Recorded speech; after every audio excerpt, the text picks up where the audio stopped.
నమస్తే, welcome to I Dream Social Spotlight with కవిత.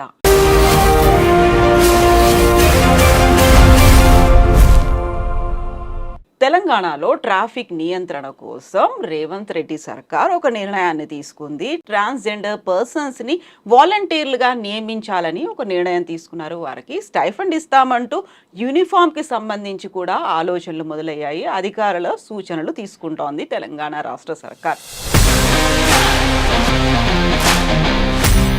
ఇప్పుడు వచ్చినటువంటి ఒక డెసిషన్ అనేది అధికారుల సూచనలు తీసుకోవాలి, ట్రాన్స్జెండర్ పర్సన్స్ని నియమించాలి వాలంటీర్లుగా. ఎలా చూస్తున్నారు మీరు? ఫస్ట్ ఆఫ్ ఆల్ అంటే థ్యాంక్ యూ. మీరు ట్రాన్స్జెండర్ పర్సన్స్ అన్నారు, వ్యక్తులు అన్నారు. నిజంగా నేను చూసిన ట్రాన్స్జెండర్స్ అని మాత్రమే ఉంది అందులో కూడా. మీరు అన్నారు, that's like thank you so much. This is really a welcoming step and announcement also. మేము చాలా హర్షిస్తున్నాము and thanks for the CM for coming out this proposal అనేది. చాలా మందికి మాకు డౌట్ ఏంటి అని అంటే దీనికి దానికి ఉన్న లింక్ ఉందా, కనెక్షన్ ఉందా, ఆ నేపథ్యంలో సీఎం గారు చెప్తా ఉన్నారనే డౌట్ చాలా కమ్యూనిటీ వాళ్ళకి ఉంది. ఇప్పుడు ఓన్లీ పోలీస్ డిపార్ట్మెంట్ అనే సీఎం గారు అంటున్నారు. ట్రాఫిక్ సంబంధించింది ఒకటి. మూడో విషయము, ఒక హిస్టారికల్ గా మనం చూస్తే వేర్వేరు స్టేట్ గవర్నమెంట్స్ అంటే ఏదైనా స్టేట్ గవర్నమెంట్ ఒక పాలసీ విషయంలో నిర్ణయం తీసుకోవాలనుకున్నప్పుడు మిగిలిన స్టేట్స్ లో ఏం జరుగుతుంది and very progressive. I should appreciate that. But what is the proper formal procedure? A procedure ద్వారా మీరు అంటే ఒక నోటిఫికేషన్ మీరు పెడతారా, దానికి అప్లై చేసుకోవాలా, జియో రిలీజ్ అవుతుందా, కన్సర్న్ ఆఫీసర్స్ ఉంటారా, how you have to do అనేది they should be a formal procedure for this recruitment actually. Overall గా ట్రాన్స్జెండర్ పర్సన్స్ ఎలా రియాక్ట్ అవుతున్నారు? మనతో పాటుగా ఉన్నారు transgender persons rights activist Rachana Mudraboina గారు. రచన గారు నమస్కారం అండి. సో సరికొత్త నిర్ణయం, గతంలో బోల్డ్ అంతా సవరణలు అనుకోవాలా లేకుంటే ఏం చేయాలి, సమీక్షలు ఇవన్నీ బోల్డ్ జరిగాయి ట్రాన్స్జెండర్ పర్సన్స్ కి సంబంధించి. వాళ్ళకి సేఫ్టీ, సెక్యూరిటీ, లైవ్లీహుడ్ వీటన్నిటి మీద. ఇప్పుడు వచ్చినటువంటి ఒక డెసిషన్ అనేది అధికారుల సూచనలు తీసుకోవాలి, ట్రాన్స్జెండర్ పర్సన్స్ ని నియమించాలి వాలంటీర్లుగా. ఎలా చూస్తున్నారు మీరు? ఫస్ట్ ఆఫ్ ఆల్ అంటే థ్యాంక్ యూ. మీరు ట్రాన్స్జెండర్ పర్సన్స్ అన్నారు, వ్యక్తులు అన్నారు. నిజంగా నేను చూసిన ట్రాన్స్జెండర్స్ అని మాత్రమే ఉంది అందులో కూడా. మీరు అన్నారు, that's like thank you so much. అంటే we are able to like sensitize few also like that's big issue for us actually. అంటే 2016 నుంచి కూడా ఎప్పుడైతే ట్రాన్స్ బిల్ ఒక పోరాటం జరిగిందో మన దగ్గర హైదరాబాద్ నుంచి, ఫస్ట్ తెలంగాణ నుంచి, అప్పటి నుంచి పార్లమెంటేరియన్స్ని, ఇంకా సెంట్రల్ గవర్నమెంట్ని, పాలసీ మేకర్స్ని ట్రాన్స్ ఇష్యూస్ సంబంధించిన విషయాల్లో సెన్సిటైజేషన్లో తెలంగాణ ముందుంది యాక్చువల్గా. Thank God. లైక్ అంటే గత ప్రభుత్వం ఒక వెల్ఫేర్ బోర్డ్ పెట్టింది, 2 crores అలాట్ చేశారు వాళ్ళు బడ్జెట్. ఈ గవర్నమెంట్ ఫస్ట్ పాలసీనే ట్రాన్స్ వాళ్ళని ఇంక్లూడ్ చేసింది, మహాలక్ష్మి పాలసీ మీకు తెలుసు. ఆ తర్వాత నెక్స్ట్ ఇది వస్తుంది సీఎం గారి నుంచి. ముఖ్యంగా సీఎం గారి నుంచి రావడం అంటే that's a very big issue. దీని వెనుక చాలా అంటే పొలిటికల్గా చాలా వర్క్ జరిగింది. మీకు తెలుసు Telangana women and transgender joint action committee ప్రకారం మేమందరం ఒక జాయింట్ యాక్షన్ కమిటీలో పనిచేస్తున్నాం మహిళల రైట్స్ కోసం, పిల్లలు, ట్రాన్స్జెండర్ వ్యక్తుల కోసం అని. అందులో భాగంగా లాస్ట్ టైం కూడా నేను చెప్పాను, రాహుల్ గాంధీ గారు భారత్ జోడో యాత్ర వచ్చినప్పుడు ఒక రిప్రజెంటేషన్ ఇచ్చాం హెల్త్ పాలసీకి సంబంధించి మెయిన్. సో ఆ తర్వాత తెలంగాణ ఎలక్షన్స్ అయినాయి, రేవంత్ రెడ్డి గారు సీఎం అయ్యారు. ఫస్ట్ పాలసీ ట్రాన్స్జెండర్ మహాలక్ష్మి ఇది వచ్చిన తర్వాత ఇది వస్తుంది. Very good, welcoming policy. ఎందుకంటే ఏదన్నా పాజిటివ్గా కమ్యూనిటీకి సంబంధించి ఒక అనౌన్స్మెంట్ అయినప్పుడు, అది కూడా సీఎం నుంచి వచ్చినప్పుడు we will be very happy. ఒక ఆలోచన మొదలైంది. Because he is the leader and leader is also talking about the welfare and inclusion of trans people mostly. This is really a welcoming step and announcement also. మేము చాలా హర్షిస్తున్నాము and thanks for the CM for coming out this proposal అనేది. కొన్ని important concerns ఉన్నాయి ఇందులో. Concerns అని చెప్తాను నేను. ఏంటంటే లాస్ట్ వీక్ తెలంగాణ హైకోర్టు ఒక జడ్జిమెంట్ ఇచ్చింది, అప్హెల్డింగ్ ఆఫ్ గ్రేడ్ 4 రిజల్ట్స్ అని. అందులో 1% మన దగ్గర 9,000 దాకా జాబ్స్ ఉన్నాయి.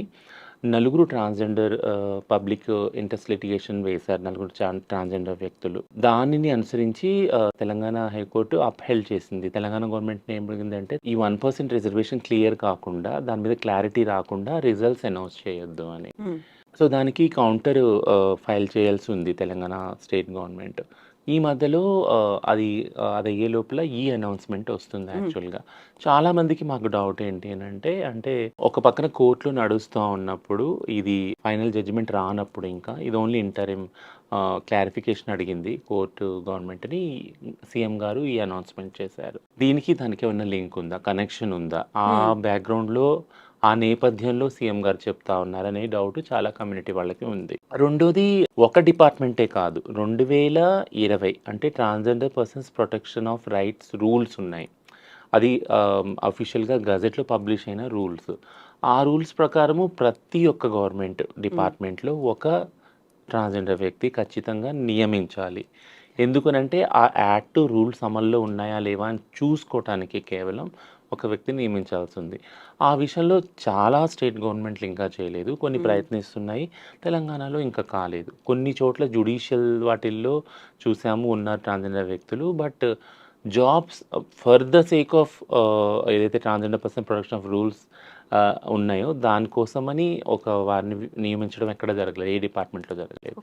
సో పోలీస్ డిపార్ట్మెంట్ ఒకటే కాదు. వేరు వేరు డిపార్ట్మెంట్స్‌లో కూడా హెల్త్ గానీ, ఎంటర్‌టైన్‌మెంట్ గానీ ప్రతి డిపార్ట్మెంట్‌లో కూడా నియమించవలసి ఉంది ప్రతి గవర్నమెంట్‌కి. అది జరగలేదు. ఇప్పుడు ఓన్లీ పోలీస్ డిపార్ట్మెంట్ అనే సీఎం గారు అంటున్నారు. అది కూడా ట్రాఫిక్ కోసం. సంబంధించింది ఒకటి. మూడో విషయము ఒక హిస్టారికల్‌గా మనం చూస్తే వేర్వేరు స్టేట్ గవర్నమెంట్స్ అంటే ఏదైనా స్టేట్ గవర్నమెంట్ ఒక పాలసీ విషయంలో నిర్ణయం తీసుకోవాలనుకున్నప్పుడు మిగిలిన స్టేట్స్‌లో ఏం జరుగుతుంది చూడండి అని అంటారు ఆటోమేటిక్‌గా. సో మనకు తెలుసు ప్రీతికా యాష్‌ని తమిళనాడులో ఫస్ట్ ఎస్ఐ అయింది. అది కూడా త్రూ కోర్ట్ ద్వారానే అయింది. ఆ తర్వాత ప్రీతికా యాష్‌ని తర్వాత ఒక 18 మంది ట్రాన్స్ మహిళలు, పురుషులు గానీ తమిళనాడు పోలీస్ డిపార్ట్మెంట్‌లో ఉద్యోగాలు త్రూ కోర్ట్‌నే వచ్చాయి మళ్ళీ అది గూడా. అది అయిపోయినాక వి హావ్ సీన్ బీహార్‌లో ఒక సెగ్మెంట్ ఆఫ్ ట్రాన్స్ పీపుల్‌ని అక్కడ తీసుకున్నారు. రిక్రూట్ చేసుకున్నారు. ఆ తర్వాత మహారాష్ట్రలో ఆర్డర్స్ ఉన్నాయి. మహారాష్ట్ర హైకోర్ట్‌వి. బట్ ఇంకా గవర్నమెంట్ ఇంప్లిమెంట్ చేయలేదు. ఇంకా పాలసీ తయారు చేయలేదు. సో ఇవన్నీ నేపథ్యంలో తీసుకొని మేము ఇనీషియల్స్ 2009లోనే వినేవాళ్ళము. ఏంటినంటే 2009లో ఫస్ట్ తమిళనాడు వెల్ఫేర్ బోర్డ్ వచ్చింది. అరవాణి వెల్ఫేర్ బోర్డ్ అని. కరుణానిధి గారు అప్పుడు నియమించాక అది మొత్తం కంట్రీలోనే ఫస్ట్ వెల్ఫేర్ బోర్డ్. అది అనుసరించి సర్జరీస్ ఫ్రీగా ఇచ్చారు. ఆ తర్వాత జాబ్స్‌లలో సేమ్ ఇట్లానే ఇదే విధంగా ట్రాఫిక్ దానిలో ట్రాన్స్ మహిళలకు జాబ్స్ ఇచ్చారు. అది కంటిన్యూ చేసింది నెక్స్ట్ జయలలిత గారు గవర్నమెంట్ వచ్చినాక కంటిన్యూ చేశారు. ఆమె ఎప్పుడైతే ఆమె ఇంటి నుంచి సెక్రటేరియట్‌కి వెళ్ళేదో దారి పొడుగునా ట్రాన్స్ వాళ్ళే నించొని ఉండేవాళ్ళనమాట. So so we used to feel proud. అంటే she just wanted CM the కాన్వాయ్‌కే సీఎం ఉన్నారంటే కాన్వాయ్‌కే ఉండేవాళ్ళు. విమెన్ అండ్ ట్రాన్స్ విమెన్ అన్నప్పుడు exactly. We felt very proud of that అనమాట. సో హిస్టారికల్‌గా తీసుకుని ఇవన్నీ ఉన్న బ్యాక్‌గ్రౌండ్ నేపథ్యంలో ఈ నిర్ణయం తీసుకున్నారా అని కూడా ఒక రిఫరెన్స్ మనకు కనపడతా ఉంది. ఇది third issue. Fourth main issue ఏంటి అంటే జాబ్స్ అయితే డిక్లేర్ చేశారు. బట్ సంప్రదించి ఉంటే ఇంకా బాగుండేది కమ్యూనిటీని. అంటే మేము ఎప్పుడు ప్రతిసారి గవర్నమెంట్ దగ్గరికి వెళ్ళినప్పుడల్లా మేము అనేది ఏంటంటే ఒక కమ్యూనిటీ కన్సల్టేషన్ పెట్టండి. What are the priorities representatives ఎవరున్నారు? What are the priorities? Horizontal reservation సంబంధించి ఆల్రెడీ కోర్టులో జరుగుతూ ఉంది. పిఐఎల్ జరుగుతూ ఉంది. But before that if you want to come as a policy ఉద్యోగాలు ఇవ్వాలి అనుకుంటే ట్రాన్స్జెండర్ వ్యక్తులకి ఎలా ఇవ్వాలి, ఏమి ఇవ్వాలి, దానికి సంబంధించిన గైడ్లైన్స్ ఎలా ఉండాలి, ఏ గ్రేడ్లో ఉండాలి, ఒక జాబ్ సెక్యూరిటీకి సంబంధించి లేదా ఆఫ్టర్ జాబ్ వాళ్ళ ఫ్యూచర్ ఏముంటుంది, ఆన్ జాబ్ ఉన్నప్పుడు వాళ్ళకి ఏం ఫెసిలిటీస్ ఉంటాయి, ట్రాన్సిషన్ ఫెసిలిటీస్ కానీ, ఇన్సూరెన్స్ కానీ, ఈ మెడికల్ ఇన్సూరెన్స్, హెల్త్ ఇన్సూరెన్స్ కానీ, అలానే లైఫ్ ఇన్సూరెన్స్ కూడా ఇంక్లూడింగ్. సో ఇవన్నీ ఎలా ఉంటాయి, వీటి గురించి ఒక డిస్కషన్ అంటూ జనరేట్ చేయాలనేది మేము ఎప్పుడు చెప్తా వచ్చాం. బట్ ఇది జరగకుండానే ఈ పబ్లిక్ అనౌన్స్మెంట్ వచ్చింది. అదొక ఫిఫ్త్ గ్రేటెస్ట్ కన్సర్న్ ఉంది యాక్చువల్గా. Last but not the least ఏంటినంటే జాబ్స్ గురించి మాట్లాడే కన్నా ముందు మేము రిజర్వేషన్ అడిగింది 3 ఫీల్డ్స్లో. ఒకటి ఫస్ట్ ఎడ్యుకేషన్, తర్వాత ఎంప్లాయ్మెంట్, తర్వాత పొలిటికల్. అడిగాం. సో ఇది అంచెలంచెలుగా ఉంది చూడండి. అంటే ఫస్ట్ ఎడ్యుకేషన్ వచ్చినప్పుడు అవేర్నెస్ వస్తుంది. అవేర్నెస్ వస్తుంది. వాళ్ళు జాబ్ చేసుకోవడానికి అర్హతలు సంపాదిస్తారు. వాళ్ళంతట వాళ్ళు ఏదైనా పని చేయగలుగుతారు. జాబ్ దొరకకపోయినా ప్రైవేట్ రంగాల్లో వెళ్ళగలుగుతారు. అలానే బిజినెస్ చేసుకోగలుగుతారు. లైవ్లీహుడ్ అదర్ లైవ్లీహుడ్ కింద. అందుకని ఎడ్యుకేషన్‌లో ఫస్ట్ అడిగాము. హ్మ్. ప్లస్ ఏదైతే స్కూల్ డ్రాప్ అవుట్స్ ఉన్నాయో ఆటిల్ని అరికట్టగలం ఫస్ట్ మనం. ఎందుకంటే జెండర్ నాన్ కన్ఫర్మింగ్ చిల్డ్రన్‌కి, ట్రాన్స్‌జెండర్‌లకి ముఖ్యంగా వాళ్ళని వెళ్ళగొట్టకుండా స్కూల్‌లో నుంచి డిస్క్రిమినేషన్ అనేది లేకుండా. కాకుండా వాళ్ళ బుల్లీయింగ్ అదంతా ఆపి వాళ్ళు ఆ ఎడ్యుకేషన్‌ని కంటిన్యూ చేసే విధంగా చర్యలు తీసుకున్నప్పుడు వాళ్ళు చదువుకున్న వాళ్ళు ఎడ్యుకేటెడ్ లిటరసీ రేట్ పెరుగుతుంది ట్రాన్స్‌జెండర్ కమ్యూనిటీలో ఆటోమేటిక్‌గా.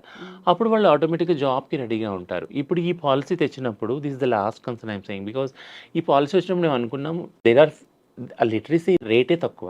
హ్మ్. మా దగ్గర 1% కూడా ఉంటదేమో కూడా అది అనుమానమే యాక్చువల్‌గా. ఎందుకంటే ఆల్మోస్ట్ మేము అందరం మాలో చూసిన వాళ్ళందరూ డ్రాప్ అవుట్సే. హ్మ్.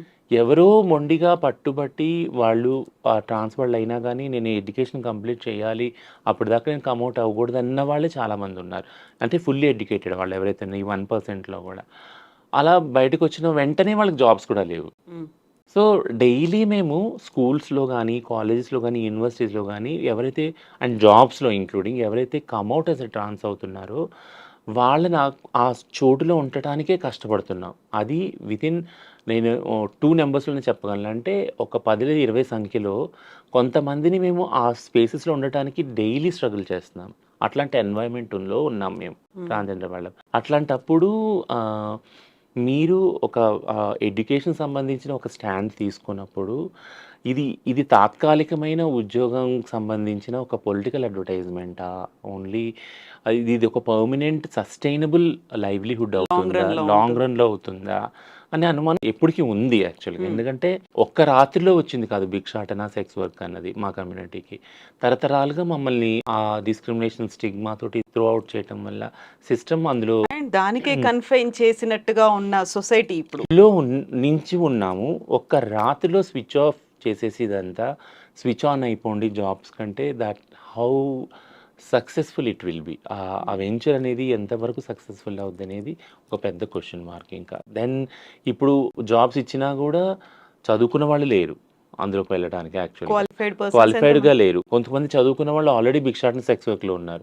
వాళ్ళకొక ఇన్‌కమ్ ఉంది. ఎందుకంటే వాళ్ళకొక లైఫ్ స్టైల్ ఆల్రెడీ ఉంది కదా! వాళ్ళ రిక్వైర్మెంట్స్ ఉన్నాయి. హెల్త్ నీడ్స్ ఉన్నాయి. హౌసింగ్ నీడ్స్ ఉన్నాయి. ఫ్యామిలీ నీడ్స్ ఉన్నాయి. ఆటిల్లో ఒక ఒక ఒక రొటీన్‌లో పడిపోయారు వాళ్ళు. వాళ్ళని వెంటనే స్విచ్ ఆఫ్ కండి గవర్నమెంట్ జాబ్ అంటే అవ్వలేదు. సో, ఎంతో కొంతమంది ఇప్పుడొస్తున్న వాళ్ళు యంగ్ వాళ్ళు అవైల్ చేసుకోగలరేమో గానీ మాక్సిమం చేసుకోలేరు. Again the burden will be shifted to the community. మళ్ళీ ఏమంటారంటే మేము ఇచ్చాం మీరు చేయలేదు అంట. So that's age the only limit thing. ఏముంది అనేది ఏజ్ తెలీదు. లిమిట్ అనేది కూడా ఒక కన్సర్న్ ఉంది. ఏజ్ లిమిట్‌లో ఏమన్నా రిజర్వేషన్ ఇస్తారా? అంటే ఏమైనా సడలింపు ఉంటుందా? అనేది కూడా ఒక క్వెషన్ మార్క్. అండ్ ఇక్కడ పర్టిక్యులర్‌గా చూస్తే యూనిఫార్మ్ విషయం అనుకున్నప్పుడు ఒక మోడల్ ఒక 3 యూనిఫార్మ్స్ అయితే హ్మ్. మోస్ట్‌లీ ఇవి కావచ్చు అన్నారు.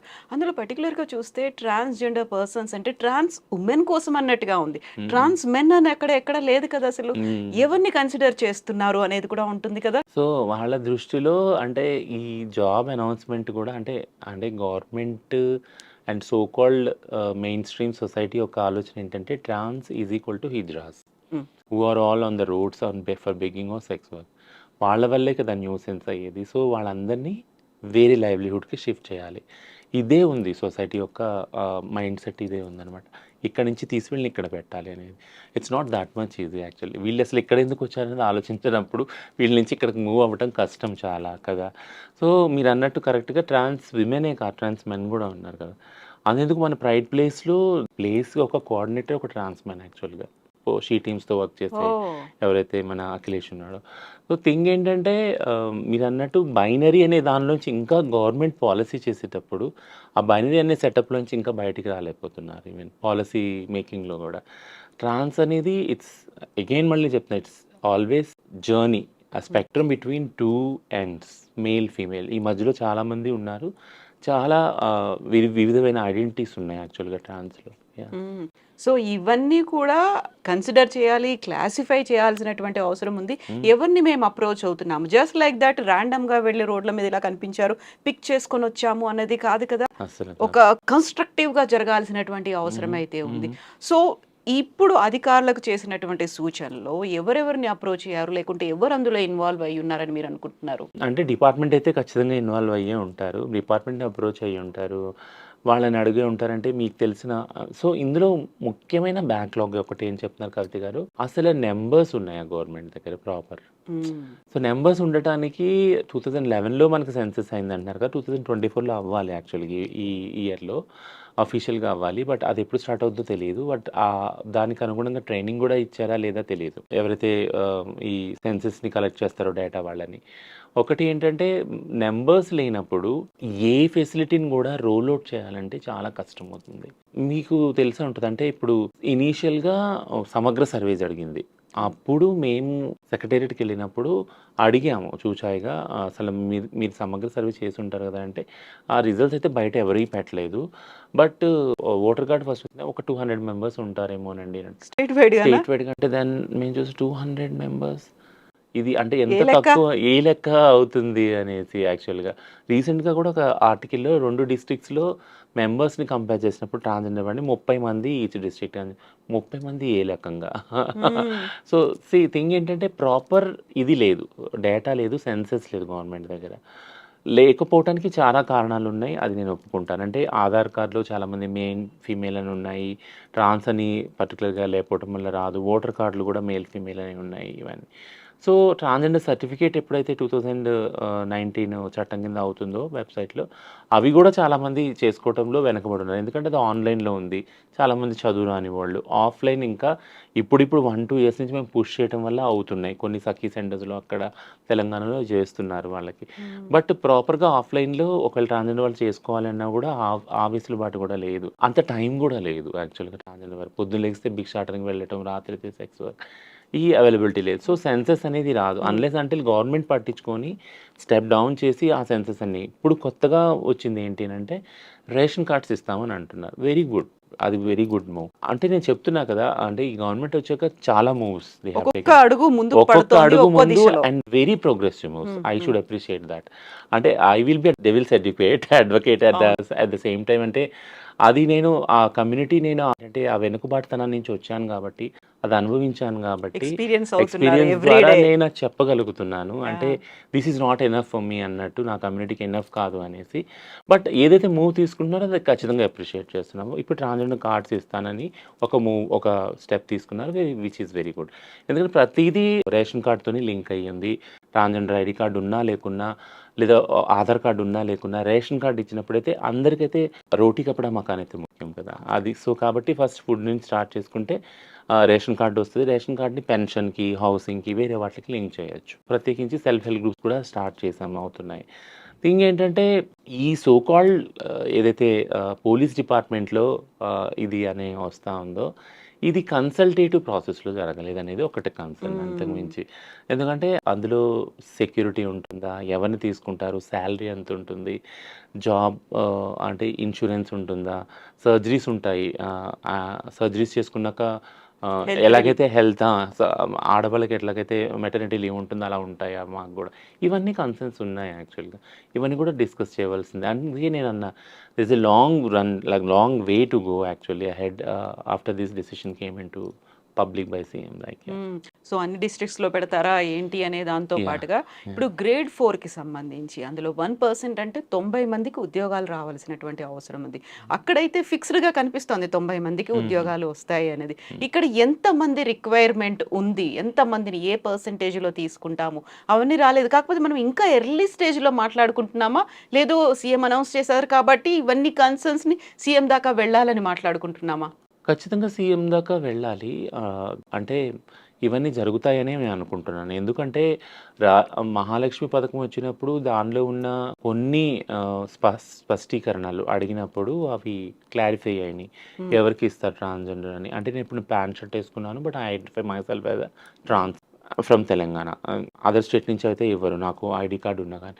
ఫ్రమ్ తెలంగాణ ప్యాంట్ షర్ట్ ఏసుకున్నా ఇవ్వాలి అనే దాన్ని మేము పుష్ చేసాం. కొన్ని రోజులు ఇవ్వలేదు. హ్మ్. చీర కట్టుకున్న వాళ్ళకి ఆల్ ట్రాన్స్ గాని మీరెక్కడ ట్రాన్స్ అన్నప్పుడు దెన్ వీ హ్యావ్ మేమెళ్లి సెన్సిటైజ్ చేయాల్సొచ్చింది. In hmm. పర్సన్ వాళ్ళకి లేదు కండక్టర్‌లకి వీళ్ళకి ఐడెంటిటీ ఐడెంటిటీ నిరూపించుకోవాలి. నిరూపించుకోవాల్సిన అవసరం లేదు.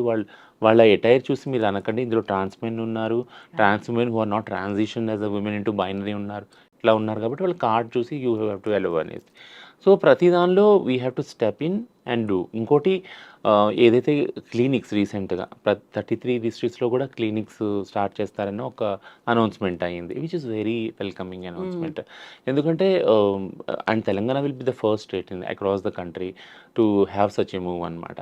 మనం అనుకున్న సోకాల్డ్ ఉస్మానియాలో ఏదైతే సర్జరీస్ కానీ హెల్త్కి సంబంధించిన ఫెసిలిటీస్ అందుతున్నాయో అవి ప్రతి డిస్ట్రిక్ట్లో అందినప్పుడు ట్రాన్స్జెండర్ వాళ్ళు at least access to the public health సిస్టమ్కి అవుతుంది, ఒక దారి ఏర్పడినట్టు అవుతుంది. సో దాని we have step in and set that and we will develop the SOP standard operating procedures అనేవి మేము డెవలప్ చేసిస్తాము. ప్రతి ఒక్కళ్ళు గవర్నమెంట్ హాస్పిటల్కి వచ్చి ఏ హెల్త్ ఇష్యూ ఉన్నా కానీ దాన్ని అక్కడ చూపించుకోవాలి. అలాగే ఆరోగ్యశ్రీ వచ్చేలాగా ఆరోగ్యశ్రీ డిపార్ట్మెంట్స్ తోటి మాట్లాడటం జరుగుతూ ఉంది. ఉస్మానియాలో సర్జరీస్ ఫ్రీ సర్జరీస్ గురించి ఒక పక్కన డిస్కషన్ జరుగుతుంది. ఇప్పుడు రేషన్ కార్డ్ సంబంధించి అయ్యింది అండ్ వీ హ్యావ్ అందరి కలెక్ట్ చేసి డీటెయిల్స్ అన్నీ అందరికీ అప్లై చేయడం, వాళ్ళకి కాల్స్ రావడం, వెరిఫికేషన్ ఇదంతా అవుతుంది.